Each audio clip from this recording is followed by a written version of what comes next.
দিনটা ছিল 25শে অগস্ট, রবিবার। ব্যাঙ্গালোরের কিছু চেনা কিছু অচেনা বাঙালিদের সাথে বেড়াতে যাওয়ার একটা প্ল্যান হয়েছিল। হোপ ফার্ম মেট্রো স্টেশনটা ছিল আমাদের ফার্স্ট মিটিং পয়েন্ট। ওখানে পরিচয় পর্ব সারার পর আমরা এগিয়ে গেলাম আমাদের গন্তব্যস্থানের পথে, ব্যাঙ্গালোর থেকে প্রায় 115 কিলোমিটার দূর। এখানে দেখা হয় আমাদের আইরিশ আর কুহেলির সাথে। ওদের গাড়ি করেই গিয়েছিলাম আমরা। দাঁড়াও একটু ধৈর্য ধরো, জায়গার নামটাও বলছি। আমাদের ডেস্টিনেশনের 15 কিলোমিটার আগে ভ্যারাসাগর লেক নামের একটা জায়গায় একটু সময়ের জন্য থেমেছিলাম। তারপর চলে গেলাম আমাদের ফাইনাল ডেস্টিনেশন ওয়াটাদা হোসাহাল্লি লেকে। ব্যাঙ্গালোরের কাছে যদি কোনো পিকনিক স্পট খুঁজছো, এই জায়গা দুটো অবশ্যই ট্রাই করতে পারো।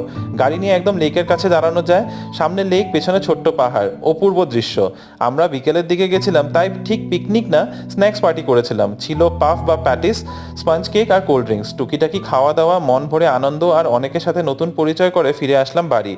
দারুণ কেটেছিল সেই রবিবারের সন্ধে। মিনি ব্লগটা ভালো লাগলে একটা লাইক করে দিও, চ্যানেলটা সাবস্ক্রাইব করো। দেখা হবে একটা নতুন ভিডিওতে। বাই।